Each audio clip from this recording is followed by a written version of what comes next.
Do people have the right to immigrate? Today on The Curious Task, I speak with Chris Freiman.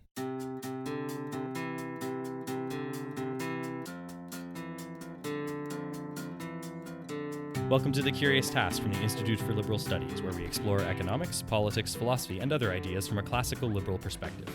I'm Alex Aragona, your host, and today our guest is Chris Freiman. Chris Freiman earned his PhD in philosophy from the University of Arizona. He's an associate professor of philosophy at the College of William and Mary. His research interests include democratic theory, distributive justice, and immigration. His work has appeared in many venues, such as the Journal of Ethics and Social Philosophy and the Oxford Handbook of Political Philosophy. He also blogs at bleedingheartlibertarians.com. Chris, thank you very much for being with us today on The Curious Task. Thank you for having me. So Chris, as we were discussing before in each episode, we like to start off with a question and go wherever the discussion leads us. So I'll toss it right over to you. Do people have the right to immigrate? Yes. There we can go. We can just stop right there. Perfect. Shortest episode. It's done. Yeah, very efficient. Yeah, so I think they do. And my quick argument for that conclusion is that the sorts of activities involved in typical cases of migration are themselves perfectly legal. So they're the sorts of things that people are allowed to do without coercive government interference. So suppose, for example, I wanted to get in my car and drive to a store to apply for a job. I would be permitted to do this. It would be wrong for agents of the state to stop me from doing this. Maybe I even cross state lines. So maybe I am going from Virginia to West Virginia, still allowed to do that. It would be wrong for police to stop me and prevent me from applying for a job in West Virginia. If I wanted to buy a house in West Virginia, same argument. If I wanted to buy goods from people working in West Virginia, I'm completely within my rights to do that. And so I argue that there's no real moral difference between that kind of case, where, say, I'm going from Virginia to West Virginia, versus a case where I am going from Texas to Mexico. The sorts of things involved in migration are all perfectly permissible things for people to do. So some people argue, like, for instance, under the from the perspective of freedom of association, that, like, let's say we would like to exclude this person from our group or not hire this kind of person, they apply that the same way to, let's say, border controls or immigration controls. In many of your essays, you say that it's just not a fair comparison. Maybe you'd like to go into that. Right. So I think that you might understand freedom of association in different ways. So you might think, and I suppose I'm inclined to this view myself, that what freedom of association entitles you to is the right to associate with other people without government interference. So, for example, and if that is the correct conception, I think that would actually speak rather strongly in favor of open borders. So, for example, if I own a business in the United States and I freely choose to associate with people from another country who want to come work for me, it seems as though freedom of association would entitle me to interact with them in that way. So as long as we're both voluntarily agreeing to the interaction, then it seems like I ought to be allowed to do that. So the worry is that the worry about freedom of association arguments against open borders is that they seem to imply that the state has the right to tell private citizens who they can and cannot interact with.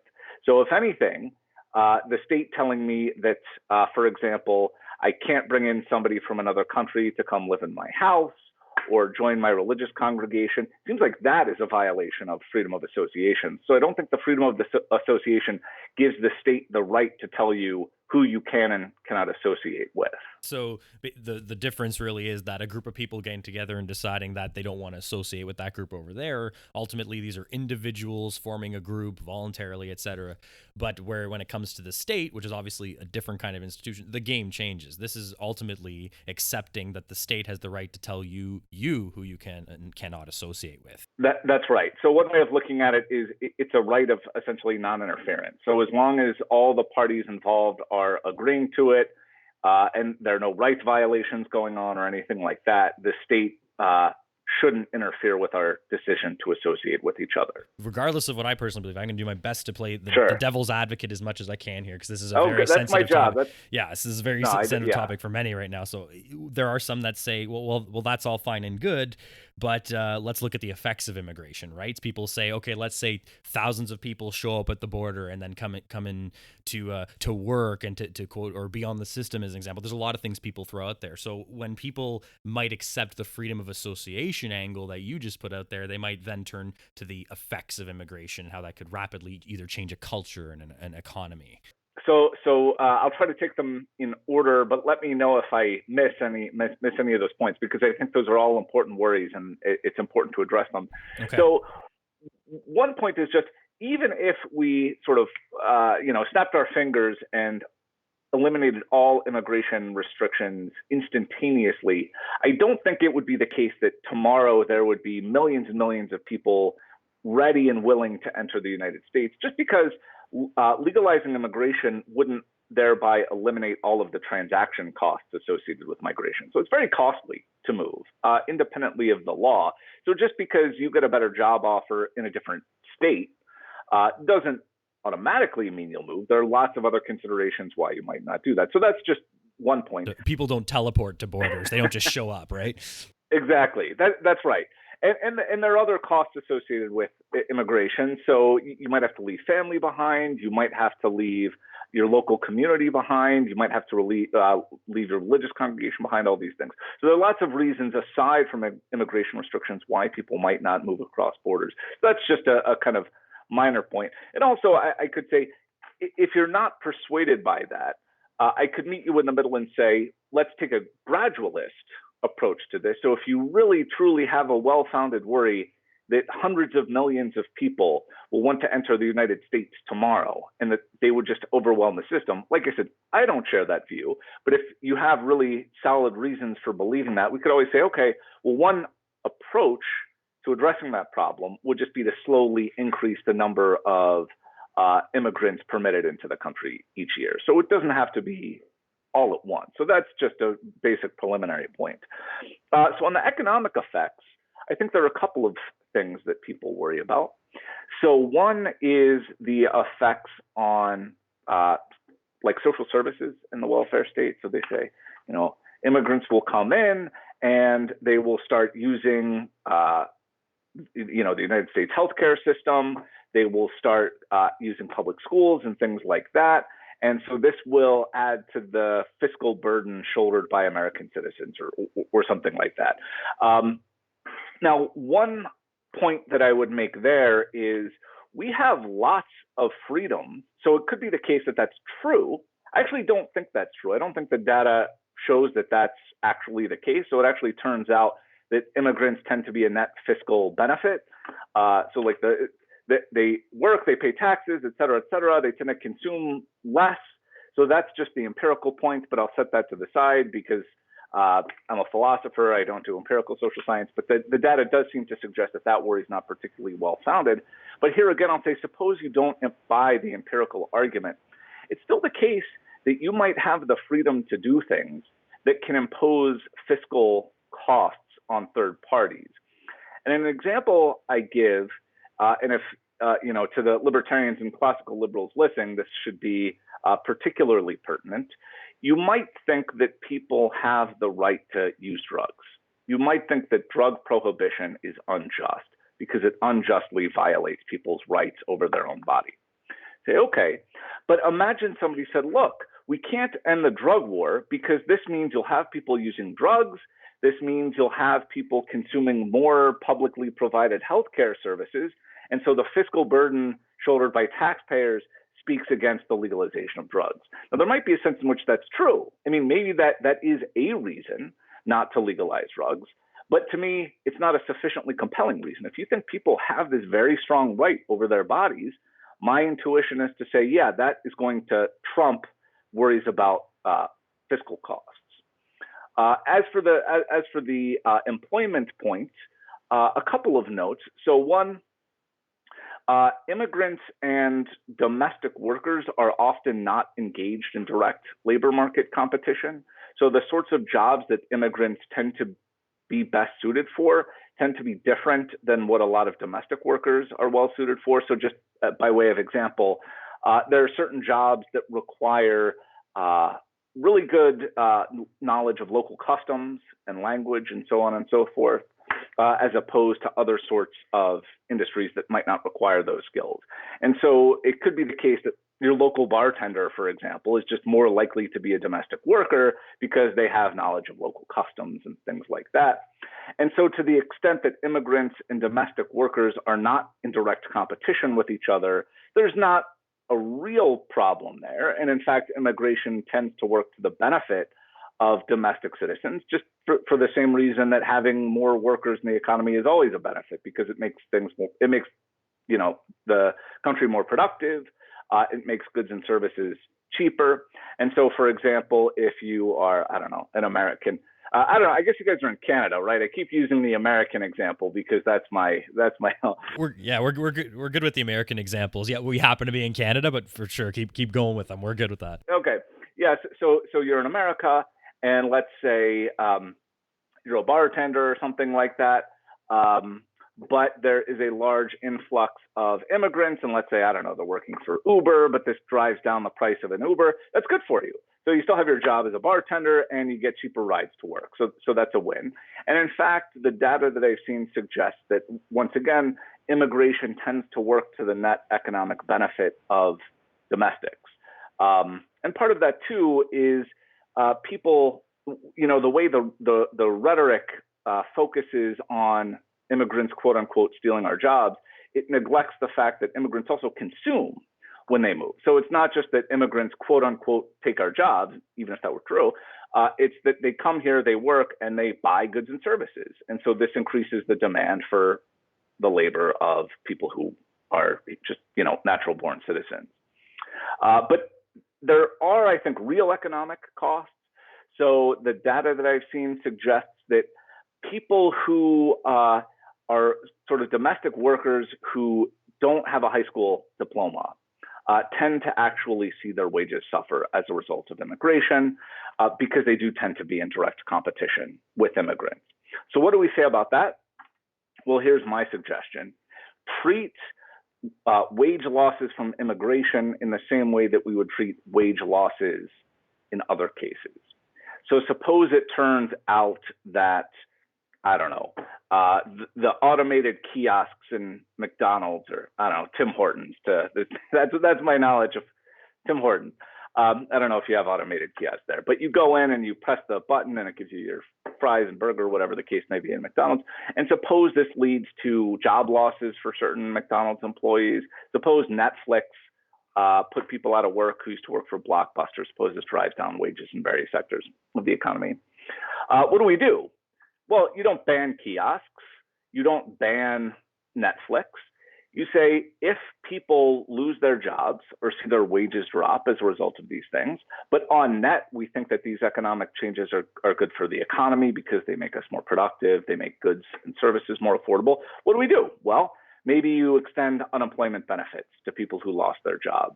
Maybe you give wage subsidies to people who saw their wages drop. You don't ban the thing. You let the market work its magic. And on the margins, when particular people are harmed by that, you address the problem directly. So if wages drop, subsidize wages. If people lose employment, offer unemployment benefits, wage training, et cetera, et cetera. And this is how we tend to deal with these sorts of issues when we're not talking about immigration, when we're talking about something like outsourcing or automation. I don't really see a reason to treat immigration any differently. Right. So also what you're saying is that ultimately, if there is a role for the state to play when there are costs of immigration, it certainly isn't to ban immigration itself, which has benefits. It'd be to deal with things like, as you said, maybe do wage subsidies. I think as well in one of your essays in a defense of open borders, you mentioned like retraining programs, for instance, for Right. certain vocations. So the idea is that the state isn't there to prevent the economic activity itself, but rather, if it does have a role, cushion a bit of the blow. That's right. Like I said, let the market work its magic, the labor market work its magic.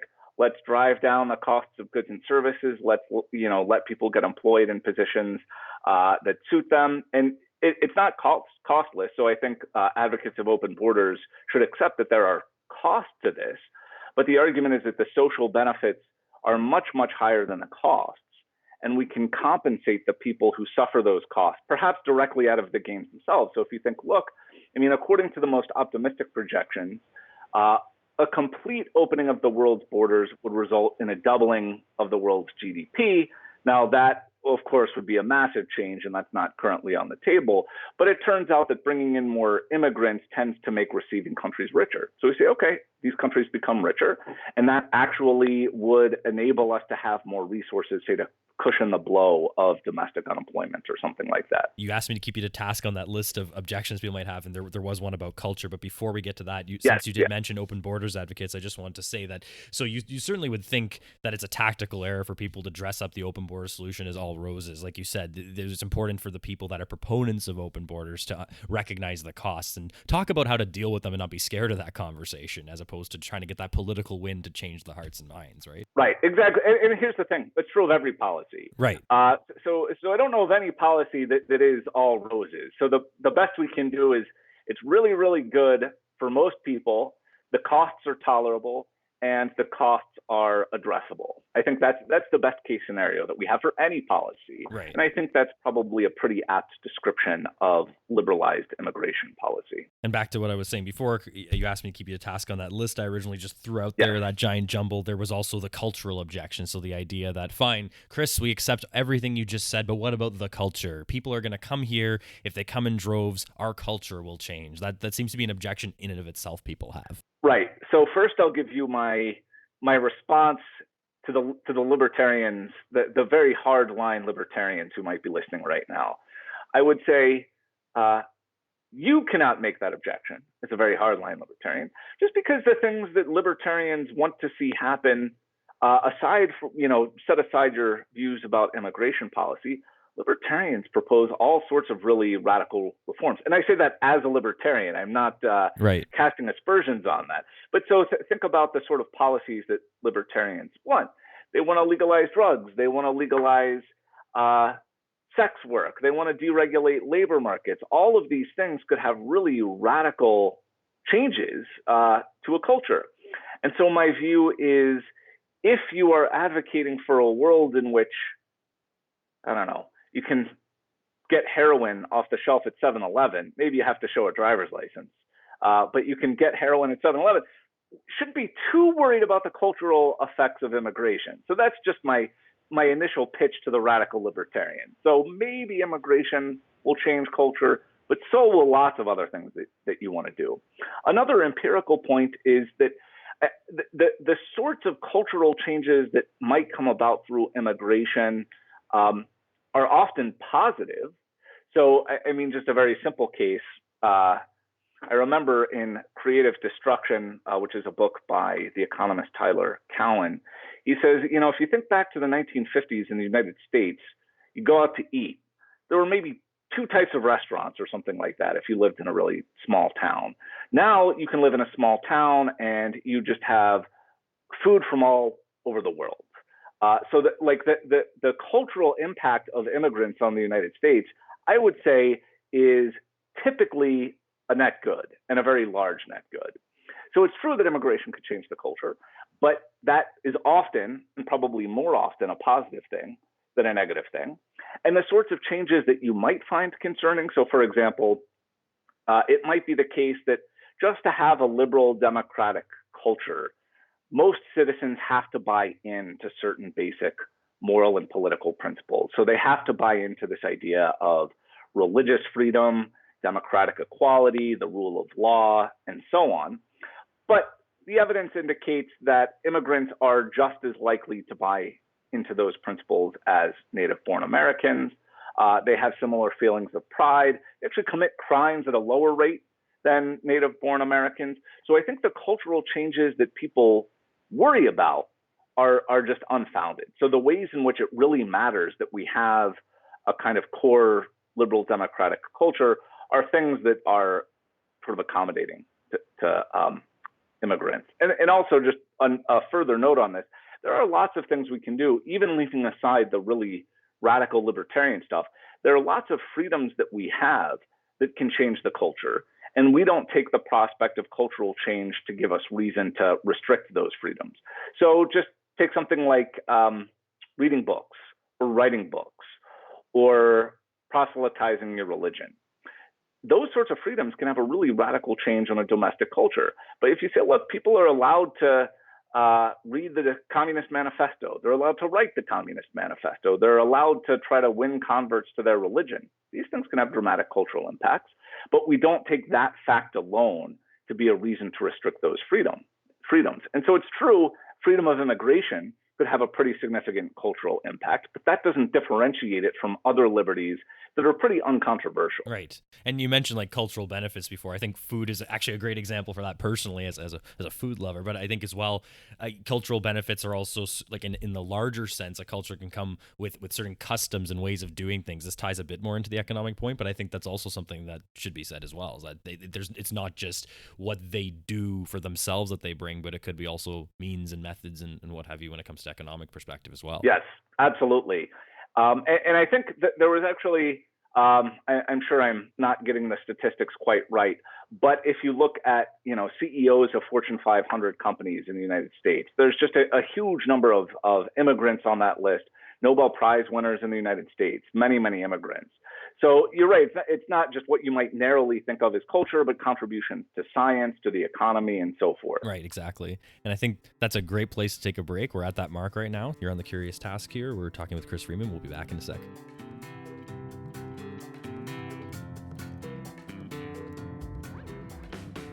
The Curious Task is a podcast from the Institute for Liberal Studies. Feel free to send us questions and feedback to curioustask@liberalstudies.ca.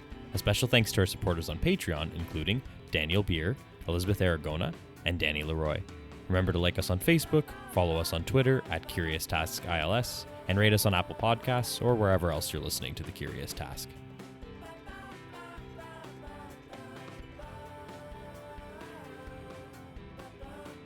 Welcome back, everyone. You're here in The Curious Task. We're talking with Chris Freiman today. Chris, before the break, we were talking about the cultural impacts of immigration and how they do affect a society. It's interesting. In your essays, you do make mention many times that, okay, fine, if you're worried about cultural change and you're worried about the cultural impact of anything, it's not just immigration you have to worry about. If you're a quote, freedom lover, you call yourself a classical liberal libertarian, you necessarily must be concerned about internal changes as well if you care about external changes. It doesn't seem like a lot of people actually make that match. They seem to, sometimes people seem to think it's...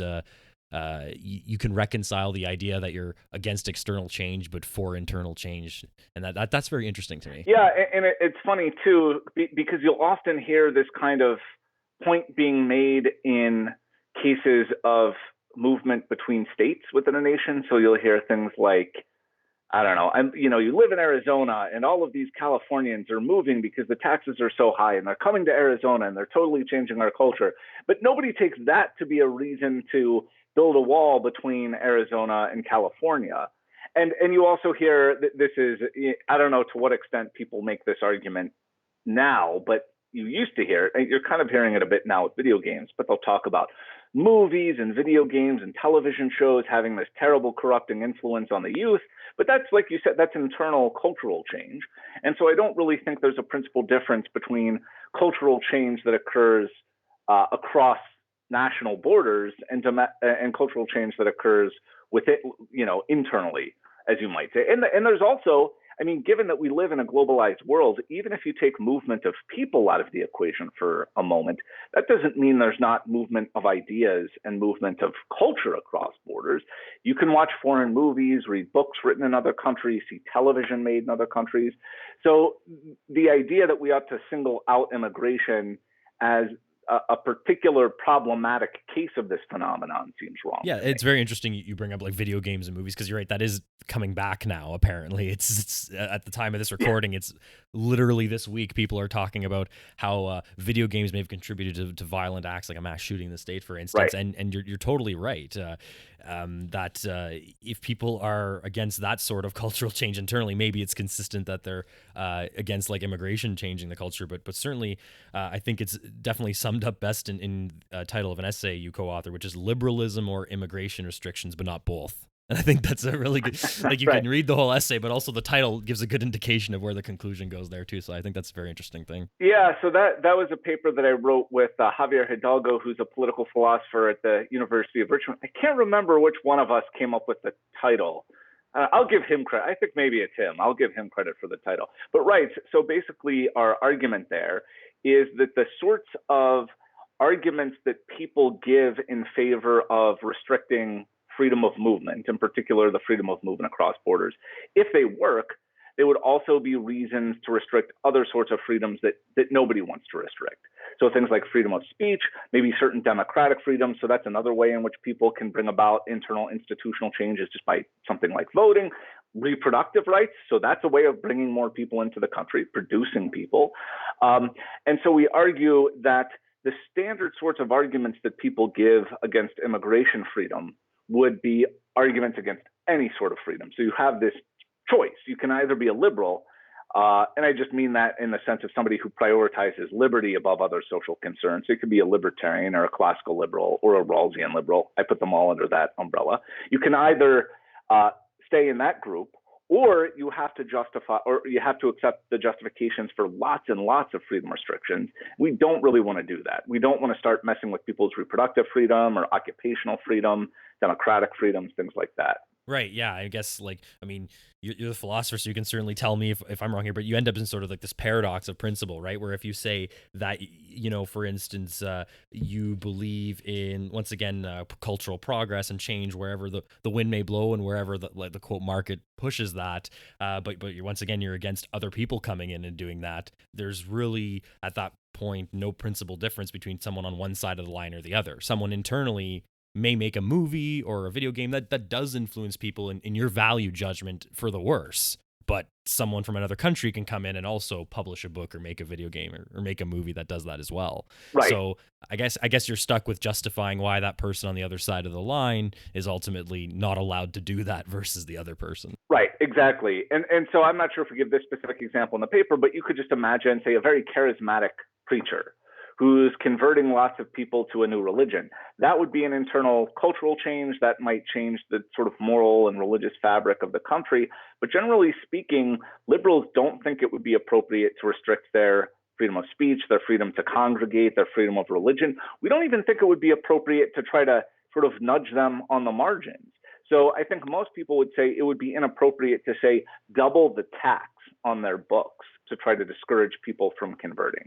So this freedom is something that we hold really, really sacred, and we're very hesitant to take any steps to restrict it. And so the question is, why would that be different in the case of immigrants? One thing that people say is that, well, immigrants just have a different sort of relationship to, say, the government of the United States than natural-born citizens do. So the United States government owes more to natural-born American citizens than they do to foreigners. Now, even if that's the case, and I'm kind of skeptical about that, but I'll set the skepticism to the side for a minute. Philosophers often distinguish between negative and positive duties. So a negative duty is basically a duty not to harm you or interfere with you. So if I'm laying on my couch, I am honoring my negative duties towards you because I'm not interfering with you or harming you in any way. Positive duties require me to actually get up off the couch and help you do something. So if you have the positive duty to assistance and you're in trouble, I might have to get up off of my couch and come pick you up and rescue you from the emergency or something like that. Now, if you think that the United States government has special duties to its citizens that it doesn't have to foreigners, those are probably positive duties that you're thinking about. So you might think the United States government has a duty to provide education to its citizens, but not to the French or something like that. Okay, maybe. But it seems as though the United States government still has very strong negative duties to foreigners. So it can't be the case that you have the person from France who's, stopping at LaGuardia Airport during a layover, and then TSA agents just, take a baton and hit him in the kneecaps or something like that. It would still be wrong for agents of the U.S. government to do that because that person has the right not to be physically assaulted by agents of the U.S. government. And I think a lot of people have this confusion when they're talking about immigration. the idea behind open borders is not that the United States is sort of giving something positive to immigrants by allowing them to come in. It's rather they're withdrawing these sort of artificial restrictions on immigrants' freedom of movement. So what I'm advocating for essentially is the US government getting out of the way and respecting the negative rights of immigrants to come into the United States without coercion. Now, there's the layer on top of it, which we discussed earlier, which is, okay, maybe the government can't use coercive force to keep foreigners out of the United States. Then what are they entitled to in terms of things like welfare benefits and so on? You know, I can say more about that. But the basic idea is that the freedom to move across the border is a negative freedom. The government is not giving you something by allowing you to do that. The government is simply getting out of the way and not interfering with you in a harmful fashion. Right. And as you mentioned in your essay, like it needs to be the internal principles have to be reconciled with the external principles. If like ultimately immigration in another way is a market, right? So if you want to start interfering with that, basically that might be my right to employ someone that's newly coming in. Then you have to, once again, on principle, grant that the government does have its place in saying who I can hire or not, let's say. Right. Exactly. And so you can construct parallel cases for domestic employment. So the worry I gave earlier is that you might have immigrants coming into a country like the United States, directly entering labor market competitions with the poorest Americans, causing them unemployment, dropping down their wages. And this seems like a moral bad. This seems like something that we might have reason to prevent or ameliorate. But this still raises the question of, even if it's something that the government ought to address, how should they address it? So in one of the papers, we give this case. I think this is the paper I wrote with Javier Hidalgo. You could imagine domestic employment decisions, citizens exercising their rights of occupational freedom, causing the same effect. So suppose you have a bunch of really well-off Microsoft employees who just get burned out. They say, I don't want to do this anymore. Here's what I want to do. I want to take a relaxing job as a barista and pour coffee. This is the decision that, let's say, that many of them make spontaneously. Well, now you have a bunch of people who are in direct labor market competition with relatively poorly off Americans, and maybe you're going to drop down their wages. Maybe some of them will be unemployed as a result. The right way to address that is not to say, hey, look, if you're a Microsoft employee, you cannot quit your job and become a barista at Starbucks. Nobody would endorse a principle like that. It's completely illiberal. You might say, look, you can do it if you want. And if you lose your job because of this market competition, then again, we'll give you some unemployment benefits. We might make job retraining available. We might subsidize your wages if you see the wages fall. But the same principle, like you said, has to hold within and without the border. Right, and an extension of that example as well is something that just occurred to me too, is a lot of folks that happen to be retirement age, let's say they're in their 60s, they're not working their main job or what their main career was in their life, and they want to take a part-time job just not to be bored and have something to do at like a McDonald's, let's say. And I mean, unless you're prepared to tell grandma, no, you don't get to go to work at McDonald's, and actually not just tell her, but use force somehow to make her not able to do so, then once again, how do we flip that over to someone who's a newcomer? Right. Yeah. And there are examples that could actually have, I mean, single individuals could have huge impact. So I don't know, Elon Musk or something decides to retire tomorrow, and Tesla is in shambles as a result of that. Who knows? Something like that. That might be bad for the economy. That might hurt a lot of workers. But we say, look, I mean, that's his right of occupational freedom. It's his right to decide where he wants to work. And if he decides he doesn't want to work at all, or maybe he quits and he goes, you know, he becomes the barista or something like that, that's his right. The state should not stop him. We mentioned open borders a few times in this conversation, and I definitely don't want to leave this episode without giving you a chance to define what you mean by that term, because a lot of people that are proponents of open borders, even putting aside the opponents for a second, proponents of open borders might have varying definitions of what that exactly is. Now, opponents of open borders would say, well, Chris just said open borders. He means we're going to get rid of all border control. There's just going to be people running over the border. Is that what you mean by open borders? I think it's good that we get on record here exactly what you mean by that term. Yeah, so a couple of things. So open borders is not the same thing as no borders. So you could have countries that share an open border, but they remain distinct political entities. And so the example of Arizona and California would illustrate that. So Arizona and California are distinct political entities, but they share more or less an open border. So if you're in Arizona and want to work in California, you want to buy a house in California, whatever, that's totally fine. Nobody's going to stop you. That is roughly what I mean by open borders. So it's not no borders. You can have countries remaining as politically distinct entities.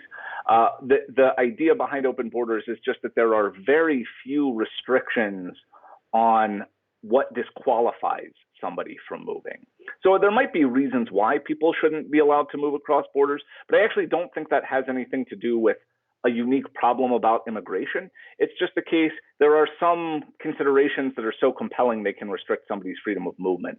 So for example, if you have somebody, this is such an outdated example and I haven't updated it, but there was this movie in the 90s, I think it was called Outbreak, and it was some communicable disease where somebody got off an airplane and if he coughed, then he would infect everybody around him and it would spread rapidly and it would kill millions of people. And I think they've made different movies that all have the same basic premise. And so you might ask, could you stop this person from moving wherever they want? I think the answer is yes. So if you have somebody who's has this deadly virus and is going to kill millions of people unless you quarantine them, you could probably quarantine them, even though it's a restriction on their freedom of movement. That has nothing to do with borders. It's just if you know somebody is going to kill lots of people, you could restrict their movement. So you could imagine an analogous case. So you might stop somebody from entering the country if you think that that would start a deadly epidemic. But again, if somebody is leaving California and entering Arizona, and they're about to start a deadly epidemic in Arizona, you could probably keep them out as well. So it has nothing to do with movement of people across national borders. I think those sorts of cases are going to be extremely rare. Perhaps a more common case would be maybe wanted violent criminals. So that might be a legitimate reason for restricting a person's freedom of movement. But here again, that's not anything morally special about the border. The police can stop a wanted criminal from moving domestically. So if somebody has a warrant out for their arrest because they're suspected of murdering someone, the police can stop that person, put handcuffs on them, and put them in a cell. So again, you can restrict people's freedom of movement if the reasons are sufficiently weighty. So maybe somebody who has a really serious communicable deadly disease ought not be permitted to move across the border. Perhaps a wanted violent criminal ought not to be allowed across the border. How exactly we institutionalize that in terms of checkpoints and patrols, I'll outsource that to the social scientists. But in terms of the moral principles that could justify restriction, I think those are the two main ones. So when it comes to your definition of open borders, you're not saying it's out of the question. I know there's a lot of nuances here, but you're saying it's not out of the question. There's a health check, a security check, whatever. But in and of itself, the principle of the border is not to stop the flow of people. That's what you mean by open borders. Right. So there is a very strong presumption in favor of not stopping people. And the sorts of reasons that would justify stopping people are reasons that apply to any case of movement, not just movement across borders. And I should also say, we always have to worry about how the institutionalization of moral principles will actually play out in practice. So you could say, well, in an ideal world, we would have checkpoints like this and patrols like this, and they would respect people's freedom, et cetera, et cetera. But I'm a skeptic about how well government actually works. So I would just say the lighter hands that the government can use, the better. Like I said, I would hand off the question exactly how to institutionalize this to the social scientists. But I think the less opportunity we give government agents to abuse their power, the better. Right, yeah. And I'm glad you took me through that and to those listening through that, because I think, it's important that people, whether they're against the concept of open borders or not, that nobody creates a caricature or sort of a cartoon of what people mean. Like, there's obviously a nuanced discussion here. I'm sort of reminded of this commercial that played in Ontario where it's when basically the liquor control board, the discussion was that, you can get your liquor in corner stores, and a bunch of people that were against that ran this commercial where these 5-year-old children went in and just were able to buy beer off the shelf. And it's like No, nobody wants that. Maybe some do, Right. but nobody does. And same thing here with you, right? You're not saying that. Sure, just just like let's all create the worst scenario possible in your head, and you're good with it. With people giving everyone tuberculosis or something. You could probably find somebody at the Libertarian Party convention who advocates letting 5-year-olds buy liquor. Well, of course, but yes. that's not the norm. Exactly. And also, I would say, just on that point, my argument is sort of an argument about symmetry. So like the reasons you would accept for limiting immigration freedom have to be reasons you would accept to restrict other freedoms. Since we don't take those to justify other restrictions, don't take them to justify immigration restrictions. And so, right, I think you're right that a lot of opponents of open borders have this caricature where they say that means no restriction on movement whatsoever. But that's not how we treat other rights. So if you say, I'm in favor of free trade, if somebody responded to that by saying, well, does that mean people in other countries can like start importing chemical weapons or something into the United States? Like, well, probably not. There are probably restrictions on that. Or you say, I'm in favor of the right of private property. You say, oh, okay, well, does that mean that you can build a nuclear bomb in your garage? Well, probably not. We can argue about where the cutoff is in all these cases. But the big point is like there's a very strong presumption in favor of letting people move across borders or letting people trade across borders, letting them use their property as they see fit. Whether that entitles them to build a nuclear bomb, probably not. But those are marginal cases. You're 99% of the way there when you're already having that conversation. Right, yeah. Like, just in the same way, being a proponent of scientific progress and testing and exploration doesn't mean you get to drop a nuke over a neighborhood, right? Like, that's not what we don't want to test the effects that way. Right. During the break, we quickly talked about something I touched on briefly at the beginning, which was some people made the comparison between like a neighborhood association in a country. But you did mention that you'd like to get into that a little further, and I think it's great that we do. So a lot of people do consider the United States like a club with memberships, right? As we were talking about. So the idea that, people in the United States, they're part of the club, they get to decide who is in and out of the club. And let's drill a little deeper onto why that basic premise, in your view, is a fundamental error just from the get-go as to why the state isn't like a club. Yeah, so there are just a couple of initial reasons why I think those cases are disanalogous. So for example, in clubs, you typically voluntarily sign up to be a member of a club. I never signed up to be a member of the club United States. I was essentially conscripted into the club at birth. If I break the club's bylaws, I'm incarcerated. I don't know, if you join the Boy Scouts or something like that and you break their rules, you're not going to be incarcerated as a result of that. The costs of leaving the quote unquote club United States are extraordinarily high. So if I were to leave this club, this kind of goes to what we were talking about at the very beginning. I might lose contact with my family and my community. I might need to get a new job, learn a new language.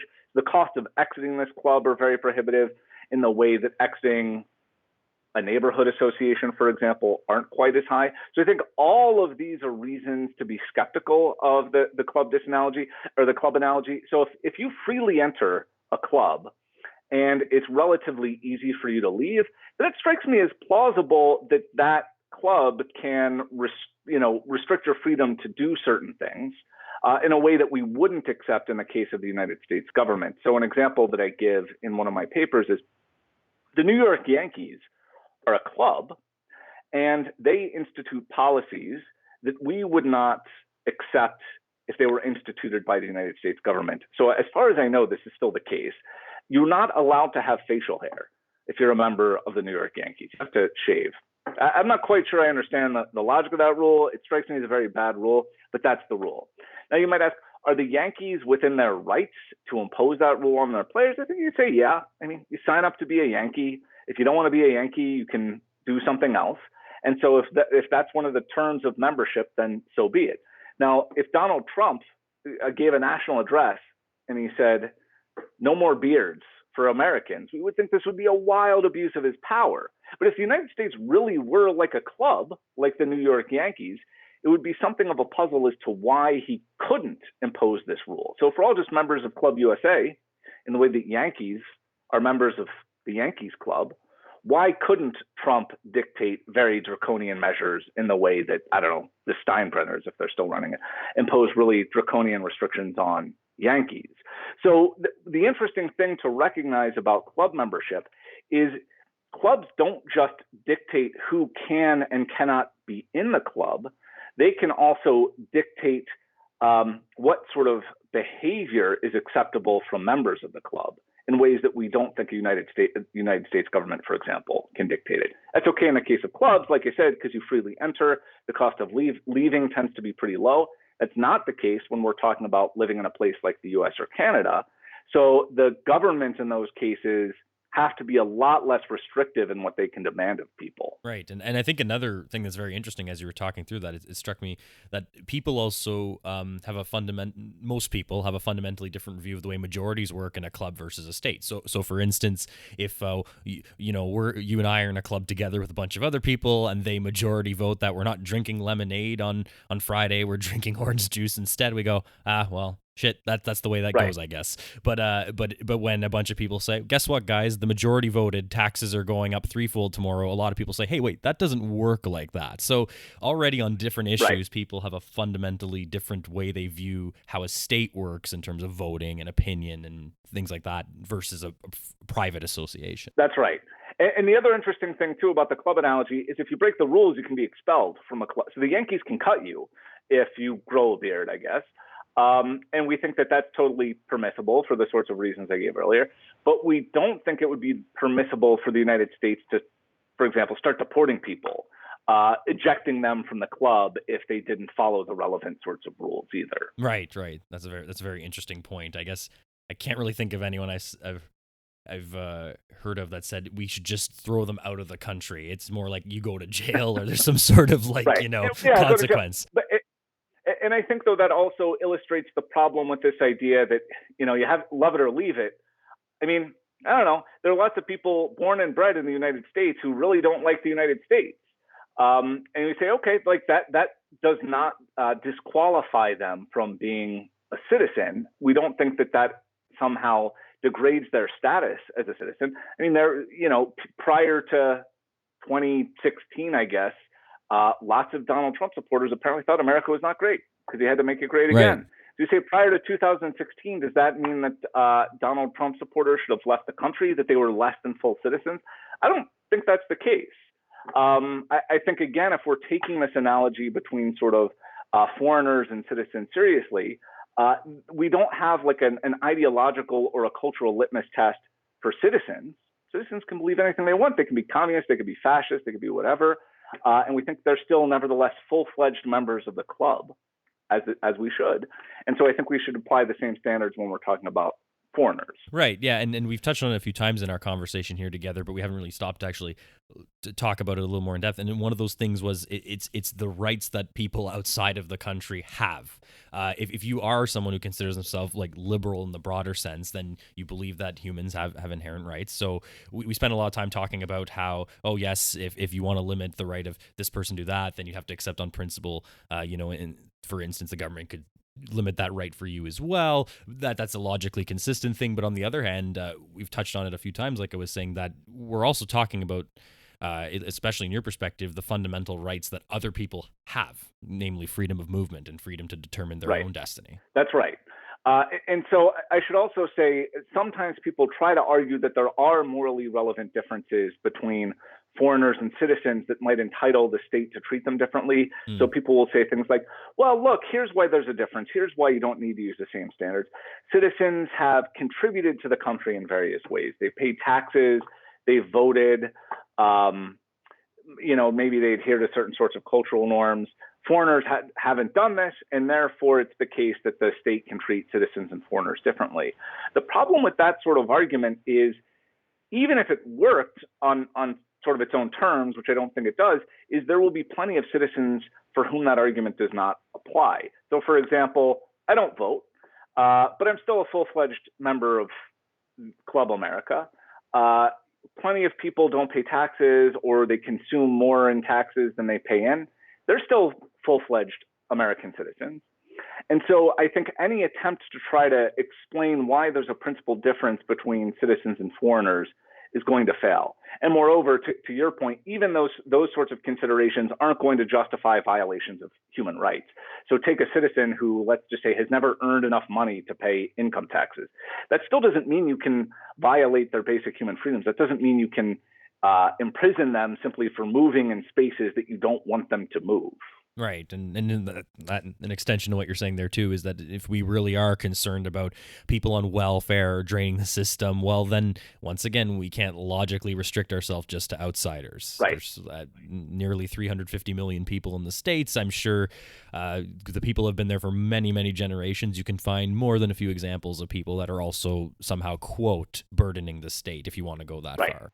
So everything we discussed today, a lot of it was in the context of people who would consider themselves, for instance, generally liberal. So we're talking about how they have to look at consistencies and logic and things like that. But there are, of course, a lot of people who would, in a genuine way, say, well, I don't believe that. I'm not liberal in that sense. I don't view that. So, like, how do you propose to at least tactically discuss these sorts of things with people who might not view that an outsider has the same inherent rights as an American? I mean, I hesitate to say that if we want to convince these people they're just a lost cause. Obviously, you've dealt with this more than I personally have.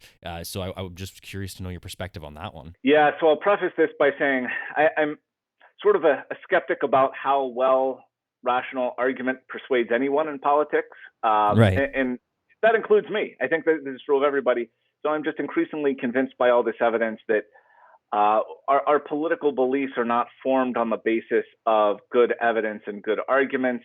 They are formed on the basis of our partisan affiliation. And we try to find ways to rationalize whatever our partisan team is standing for. So we say, right now we're at a point in the United States where Team Republican stands for immigration restriction, Team Democrat stands for liberalized immigration. And I don't think they really reasoned their way into that conclusion. I think that's what the team has become. And so now if you're a good member of Team Democrat, you're pro-open borders, which is good. I like that. I'm glad about that. If you're a good member of Team Republican, you're not in favor of open borders. It's not because you impartially assessed the evidence and you came to the conclusion that this is the right way to do things. That's not what your team does. It's kind of like how when you're the fan of a sports team and your sports team picks up a player from a rival team via free agency, all of a sudden you love that person. It's not because the person has changed, it's just now they're on your team. And I think this is kind of how we think about politics. So that's my very depressing preface to what I'm about to say. I mean, one thing I think that might be marginally effective is just trying to disabuse people of false beliefs about what immigrants are like and what immigration is like. So it's just not the case that immigration causes huge fiscal burdens, it's bad for the economy, that it's going to radically change American culture for the worse. I just think empirically those are not true. I think immigration is good for more or less everyone. I think it's good for receiving countries. I think it's good for immigrants. I think it's good for people in immigrants' families who don't move with them. So immigrants might send remittances back home and help alleviate severe poverty. So I'm not sure that the philosophical argument is going to move people, but I think maybe the best we can do is just show them that the sorts of fears they have are unfounded. Right, and maybe it's not, as you were saying, it's not specifically on the immigration issue itself, but maybe there's a hope with trying to convince people that just because your team is saying something doesn't necessarily mean it's right. As you said, people often base these biases off what they feel are, what they have as gut feelings, and then they look to justify those gut feelings often. Yes, that to me is the holy grail of rational discourse. If we can figure out a way to make that happen, of rational political discourse, I should say. So you see really interesting studies about, say, the party's attitudes towards tariffs pre and post Trump, and you can imagine exactly how those go. So to me, yes, this is the ultimate. If we can convince people to say, hey, look, it's not the end of the world if you break ranks with your party. That's okay. That's not going to kill you. It might even be good for you. So we can hold out hope that maybe someday we can make that happen. And as you're saying, like, and I think you actually said exactly this in one of your essays too, that, you know, the costs of immigration are largely overgeneralized and ultimately over exaggerated before we can even begin to talk to people about what the actual costs are. The like you were saying, the team sort of play, the over exaggerations and that kind of rhetoric needs to be moved aside so we can seriously assess what the heck's going on. Because whether you're for or against immigration, then ideally that's something that you prioritize, is knowing what's actually going on. Yes. Yes. So, Chris, we've talked about a lot here today. As we wind down here in our time, I always like to bring the episode into a full circle by saying this. If we can summarize it, what do you hope are the main takeaways for someone listening to you here today on whether or not people have the right to immigrate? So I think people absolutely have the right to move across national borders. I think this is good for recipient countries. I think it makes the culture more dynamic. I think it makes the economy more dynamic. I think it reduces governmental interference in people's lives. But one thing I haven't even really touched on, but I think it's a really important point, is that it's a humanitarian policy. So it is the best way that we know of to alleviate really severe poverty. So foreign aid generally does not have a successful track record. Humanitarian intervention of other kinds does not have a very successful track record. But enabling people to move across borders to places where their labor is more productive is the best thing we can do to make the world's poor richer. So even if you're unsure of my other philosophical arguments, I would really want to hammer that point home. If you care about the well-being of human beings, and you want to alleviate poverty, open borders is probably the best way to accomplish that. Yeah, and that right there also might appeal to people who say they are concerned about these things but are still opposed to a form of open borders. So that there's a shout out to you if you're listening to there from that perspective. Chris, thank you so much for chatting with us here today on The Curious Task. I thought that was great. Thank you. It's my pleasure.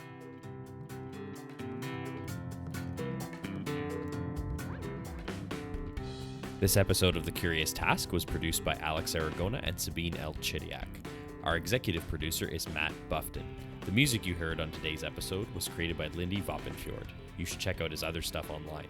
The Curious Task exists today because of donations of time and money from those creating it and listeners like yourself. Check us out on Patreon and find out how you can support us and get access to exclusive offers. I'm Alex Aragona. Thank you very much for joining us on The Curious Task.